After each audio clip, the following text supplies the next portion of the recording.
What's up people in the world? Welcome back in my content in Belajar English Learning in Santuy Condition. Check this out.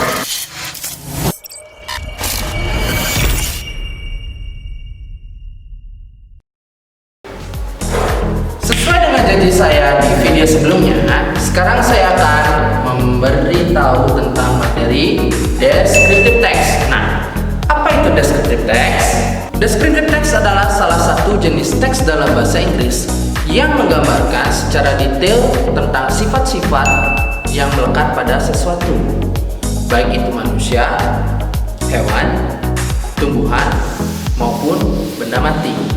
Tujuan dari descriptive text ini adalah untuk memberikan informasi dengan jelas melalui objek yang digambarkan kepada sang pembaca. Nah, contoh yang paling sering kalian lihat adalah orang hilang. Nah, di situ pasti tertera kan ciri-ciri atau sifat-sifat dari orang tersebut, sehingga bagi para pembaca informasi tersebut dapat membantu untuk menemukan orang tersebut. Betul kan? Nah, berikut saya akan menjelaskan tentang ciri-ciri dari descriptive text. Ciri-ciri yang pertama itu dalam descriptive text itu adalah menggunakan simple present tense. Seperti penjelasan saya di video sebelumnya, nah di sana saya sudah menjelaskan bahwa simple present tense itu adalah salah satu tenses ya, di mana itu menjelaskan tentang suatu fakta atau kebenaran. Maka dari itu dalam descriptive text kita menggunakan simple present tense karena kita akan memberikan informasi secara akurat, tidak seperti lambe tura atau yang lainnya. Nah kan, kalian seperti yang sudah kalian ketahui bahwa netizen plus 62 itu terlalu banyak menggunakan yang namanya hoax. Maka dari itu mereka perlu belajar apa itu simple present tense ya, agar mereka bisa mengolah informasi secara baik, mana yang hoax, mana yang benar ya. Maka dari itu descriptive text itu sangat perlu sekali. Ketika kita ingin mencari seseorang seperti orang hilang ya, contohnya pada kasus orang hilang, kita harus memberikan informasi secara benar, secara akurat dan sesuai dengan fakta bahwa orang tersebut telah menghilang karena apa, dan kita akan menyebutkan ciri-ciri dari orang tersebut sehingga polisi maupun warga sekitar dapat membantu kita mengolah informasi dengan baik untuk menemukan orang tersebut ya. Jadi jangan seperti netizen plus 62 selalu memberikan informasi hoax. Oke, ingat itu. Kita lanjut kepada ciri-ciri kedua dalam descriptive text. Yang kedua itu bakal banyak menggunakan kata sifat. Kenapa sih dalam descriptive text itu menggunakan banyak kata sifat? Ya, kita harus menggunakan kata sifat. Karena apa? Karena kita harus memberikan ciri-ciri atau sifat-sifat apa saja mengenai sesuatu tersebut, entah itu manusia, hewan, tumbuhan, maupun benda mati.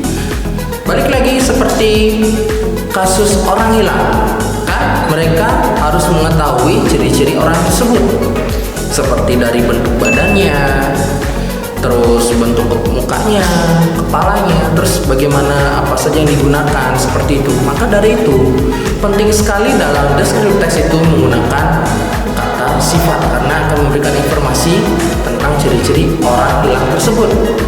Inilah dia ciri-ciri terakhir dalam descriptive text, yaitu menggunakan kata kerja penghubung atau yang biasa kita sebut dengan relating verb. Nah, apa sih itu relating verb? Nah, relating verb itu adalah kata kerja yang memberikan penjelasan kepada kata benda yang menjadi subjek dalam suatu kalimat.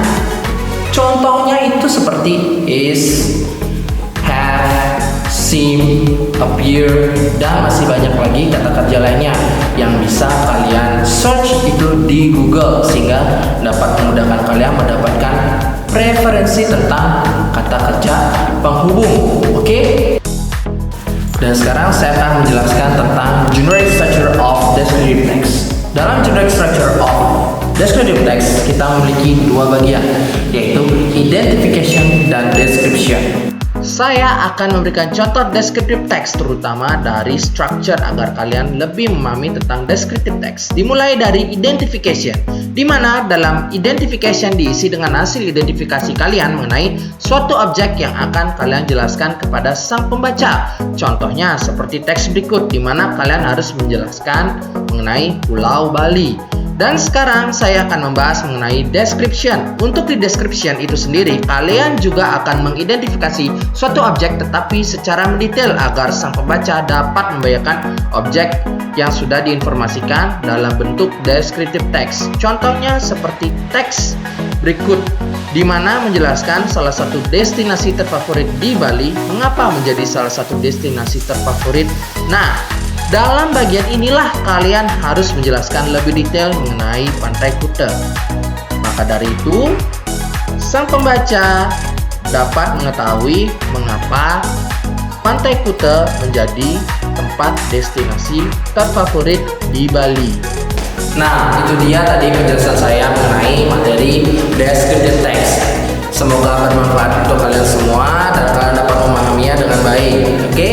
Dan salam dari saya, stay healthy, keep fighting, and be happy. See you in my next content.